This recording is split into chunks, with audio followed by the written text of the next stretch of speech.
Hey, Dawn here with a helpful hint. One of my favorite ways to listen to podcasts is by speeding them up. It gives me the opportunity to listen to more of them and to re-listen to my favorite ones. So if you find that this podcast goes a little bit slow for your taste, by all means, turn up the speed.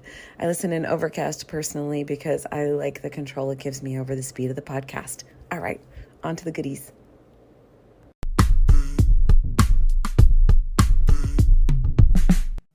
Hello, beautiful humans, and welcome to the Mental Wellness Wakeup Show, a weekly podcast where growth-minded, creative people come to learn best practices from both spirituality and psychology that create lasting well-being. I am your host, mental wellness expert, improvised acting teacher, therapist, and coach, Dawn McMillan. Let's get to it. All right, so what I am excited to talk about you today is continuing on in our 7 Steps to Get Anything You Want series. So if you do not know what I am talking about, go back to March 30th, 2022 and take a listen to that episode. In that episode, I introduce you to the dReamer method. And this is if you really dig into how you have accomplished the things that you have accomplished, how you did it. So we're making the implicit explicit. For the last 2 episodes, we explored the D in the dReamer method. Desire. What do you want? What would you like? I have gotten some episode feedback from some of you about talking about the D. You have dirty minds, cut it out. We're talking about desire, and we're talking about what it is that you want. What would you like?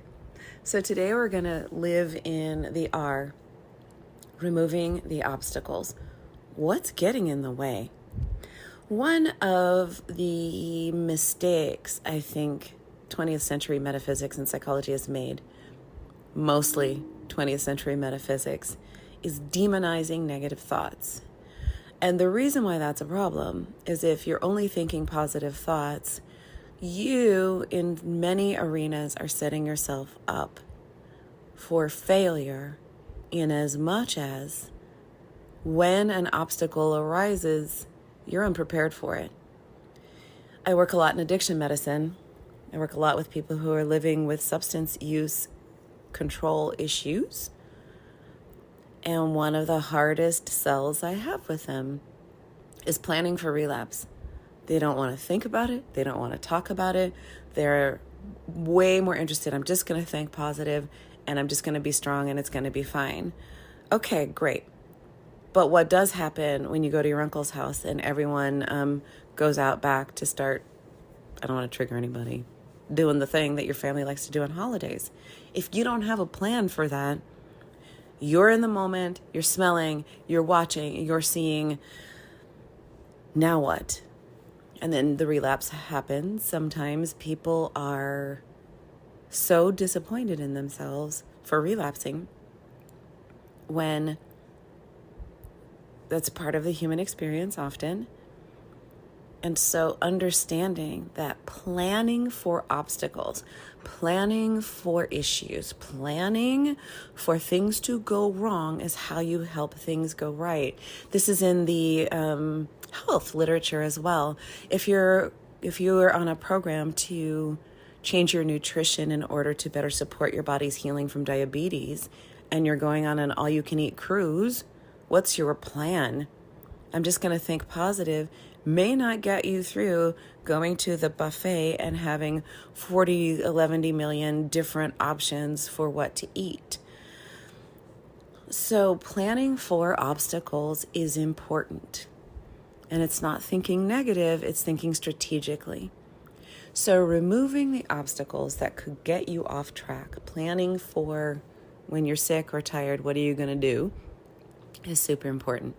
So removing obstacles, the R, could also be related to resolving trauma. It's so funny. I'm thinking about the word R and all these R words keep coming to me. Reticular activating system, rutabaga. So we're going to focus on the R, which is the removing the obstacles. So full disclosure, strong, emphatic, the R 99% of the time is resolving trauma. You don't have what you want because you have trauma that is unresolved. Full stop. Do you have to fully resolve your trauma before you can create the things that you want? No. That's what we're going to talk about. There's all kinds of coaching that you can get. There are techniques that you can use. There are strategies that you can employ to help you keep it moving. I just want to acknowledge the effect of unresolved trauma so that when there is an arena in your life that you are frustrated about, how come I can come over here and effortlessly make $200,000 like that? How come money is easy for me, but my love life is crap? Or how come I am the world's best friend, sibling, child, partner? My relationships are off the charts, but I can't seem to save $1 to save my life, right? We all have these areas in life that are flowing smoothly and openly, and these other areas in our life where we get stuck. That's where the trauma is. So please be gentle with yourself. Please be gentle with yourself. Be kind. I don't know anyone who A, does not have trauma, and B, does not have unresolved trauma. Part of the adventure of being alive is peeling that onion. And part of the adventure of being alive is that life keeps lifing. As I record this, it's May of 2022. And boy, howdy, has life been lifing here in the United States of America in May of 2022. So if there's arenas in your life that are not going as well as you might hope, it's because you're a human being. And that's just how it unfolds for us. Can it get better? Yes! So, removing obstacles. So I personally use TFT, thought field therapy, a lot. I use it for myself. It's one of my primary techniques, and it's one that I think is one of the best ways to resolve trauma. My teacher actually went to Rwanda after the genocide to work with survivors using TFT and was able to assist human beings who had seen things that are more horrific than most of us in our cushy lives can even imagine. And those people were able to move forward with creating a future for themselves that included prosperity, included great relationships, included having children if that's what they desired, included health and well-being. And if you can imagine moving forward from that level of violence, I think we can imagine moving forward from our own stuck places. So TFT, thought field therapy, is amazing. Its cousin EFT is a lot more popular, and I just think it's because EFT is easier. EFT is more like a generalist and something you can do for yourself. TFT is more like seeing a surgeon. I can't do TFT with you on a podcast, so I'm going to teach you one of my other favorite techniques, and it's called WOOP. WOOP is WOOP. It was created by a psychologist, Gabrielle Ettinger. I think I mangled her last name. Who did a whole lot of research that discovered that positive thinking backfires. Positive thinking backfires because if your whole strategy is I'm just going to think good thoughts, when you encounter an obstacle, it can completely derail you because you don't have a strategy for facing it. Kind of like the examples I was giving with addiction. So, WOOP, WOOP, stands for wish, outcome, obstacle, plan. So when you want to remove what's getting in the way of having what you want, the first thing is, we covered with D in my system, DREamer, desire, what do you want? So that's wish. And that's where you allow yourself to daydream. What is my wish? What do I most want to do, be, have, experience? The O in this technique is the outcome. Why? In my language, what would having that do for you? And you really just want to savor. So if my wish is to walk a 5K in 3 months, I first want to allow myself to just go to that outcome. Let me imagine what it would be like. I'm there with all of my friends. We have our matching t-shirts and streamers. And let's, in this scenario, imagine it's a color run. So all of my friends and I, we're in our little outfits, and people are giving us water and blasting us with color, and it's loud music, and we're just having the time of my life. That feeling of I am having the time of my life is part of the outcome. That I get to be with my friends, that's part of the outcome. And then maybe that feeling of getting to that finish line after, in this scenario, I had my hip replaced. So the idea that I just walked 5K and I feel good. Oh, the delight.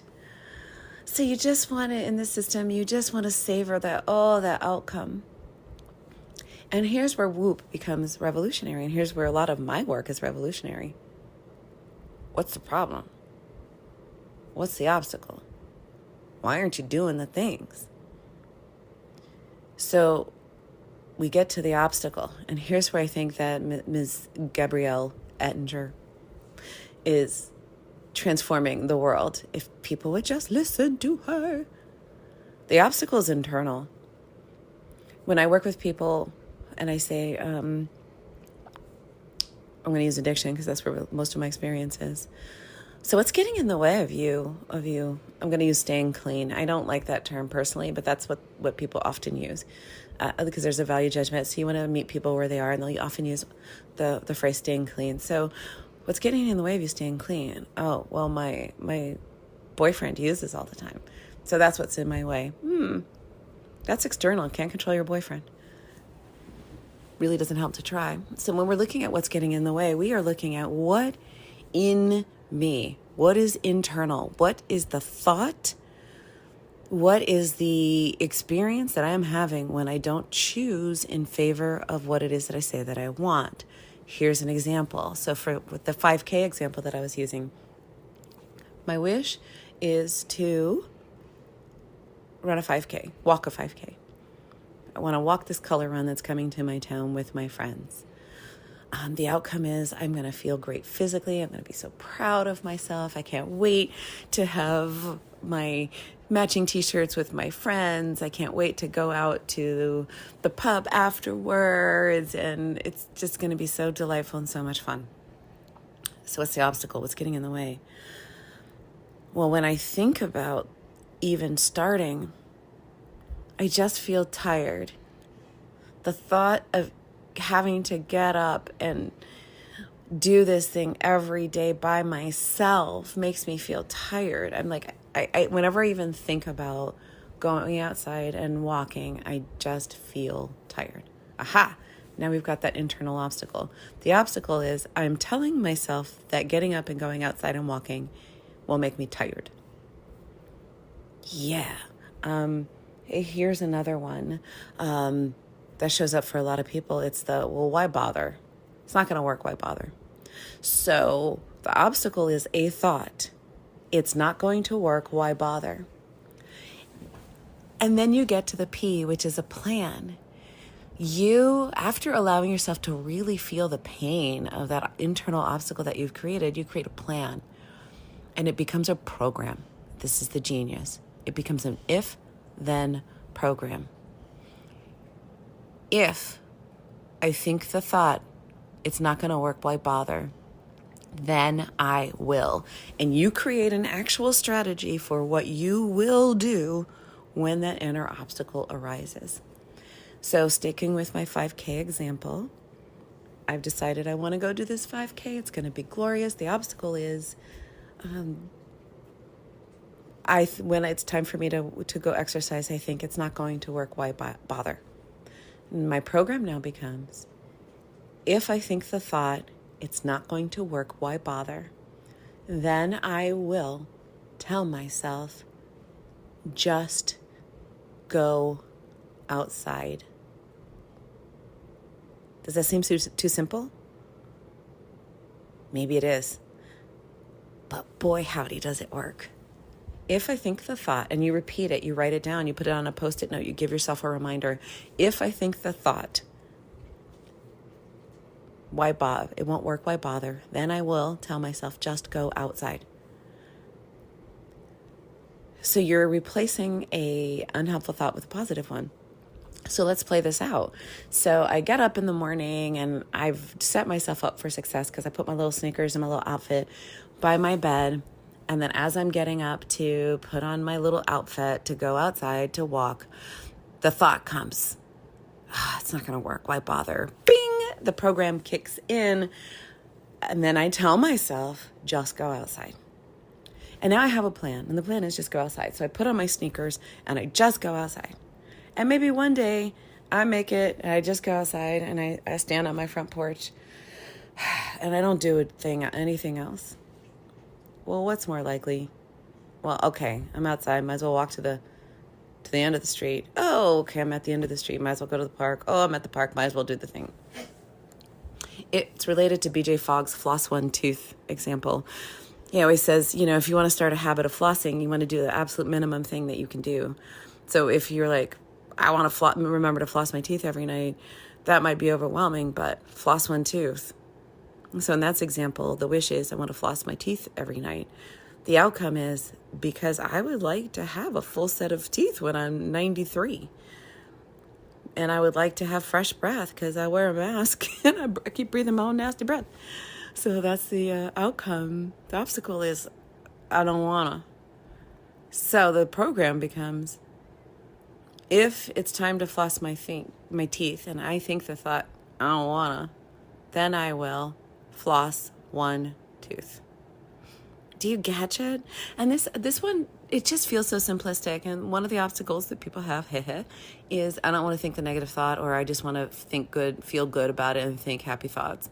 Research shows that it does not work. And if you just double down on it, that does not work. Having a plan for those things that might come up, that might derail you, actually does work.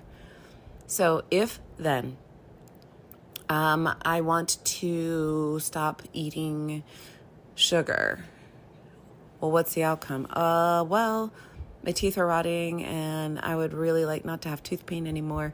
And my dentist has explained to me that if I eat less sugar, I'll have better outcomes for my teeth. Okay, and what's important about that? What would having that do for me? Oh, I'm just thinking about how good it would feel to not be distracted by tooth pain in the middle of my meetings and just being able to chew everything that I want to chew. All right, what's the obstacle? My coworker brings donuts, and I really love donuts. So keep going, because that's external. Well, when I see them, I think, just this once. Aha, now we're on to something.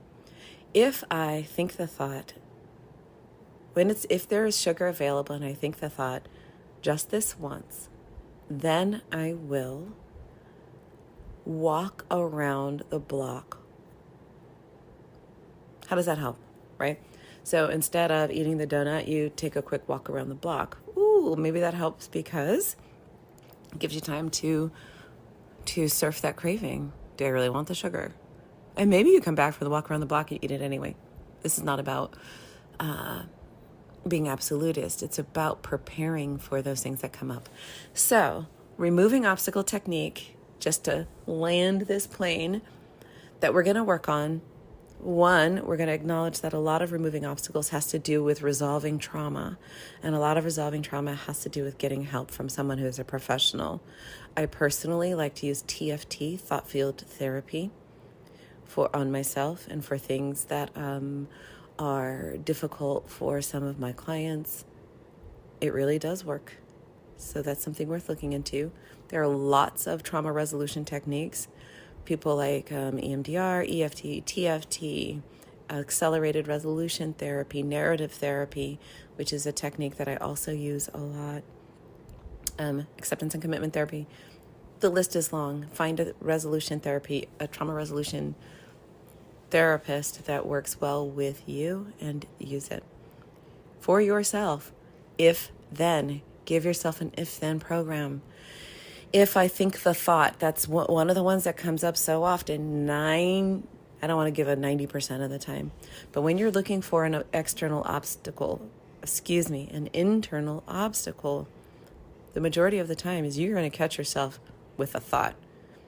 You're going to be telling yourself a story that is contrary to the outcome that you have decided that you would like to create. And so because the problem is an internal story, often the plan is to counteract that internal thought and do something with your body. I'm giving you examples of simple either or. Let's look at a both and. If I think the thought, it's not going to work, why bother?